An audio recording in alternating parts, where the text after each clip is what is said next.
నమస్తే.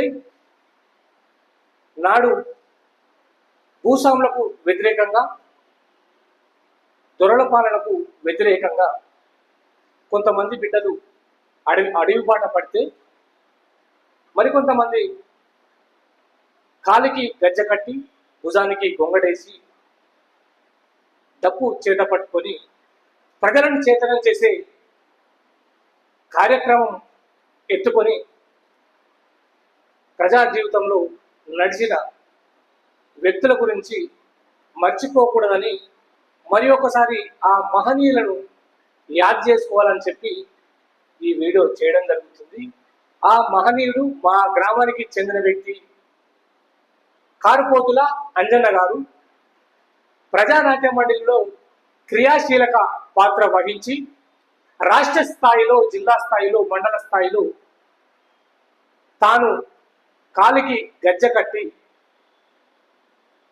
అక్కడ ఉన్నటువంటి ప్రజలను చైతన్యం చేసి జరుగుతున్నటువంటి అన్యాయాలను ఎదిరించి నిలబడినటువంటి మహనీయుడు కారుపోతుల అంజన్న.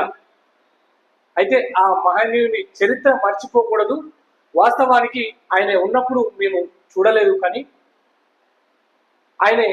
మేము పొద్దుగా లేచి ఆడ బస్టాండ్కి వెళ్తే ఆ కారుపోతుల అంజన్న గారి విగ్రహం అక్కడ మాకు కనిపిస్తుంటుంది. ఆయన జీవితం గురించి మేము అధ్యయనం చేసినాం. అసలు జనాల గురించి కారుపోతుల అంజన్న చేసినటువంటి త్యాగం ఏంటిదని తెలుసుకునే ప్రయత్నం మేము చేసినాం. ఆయన అడుగుజాడలో మేము కూడా ఈ ప్రశ్నించే తత్వాన్ని ఎంచుకున్నటువంటి పరిస్థితి. ఆయన కుమారుడు కారుపోతుల రాజకుమార్ నా స్నేహితుడు, నాతో పాటే చదువుకున్న వ్యక్తి. అయితే ఈరోజు ఉస్మానియా విశ్వవిద్యాలయంలో అభ్యసిస్తున్నటువంటి అతని చదువు కొనసాగిస్తున్నాడు. వారి కొడుకు కూడా, రాజకుమార్ కూడా ఇవే లక్షణాలు.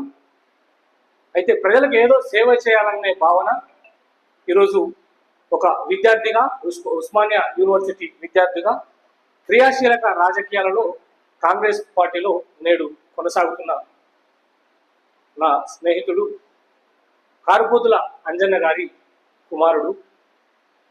అయితే వారి చరిత్ర గురించి చెప్పుకోవాలని ఈ వీడియో మనం చేస్తున్నాం. ఎందుకంటే నాడు ఏమీ ఆశించకుండా వాళ్ళ ప్రాణాలను సైతం త్యాగం చేసి ప్రజల పక్షాన నిలబడిన ఆట పాటలతో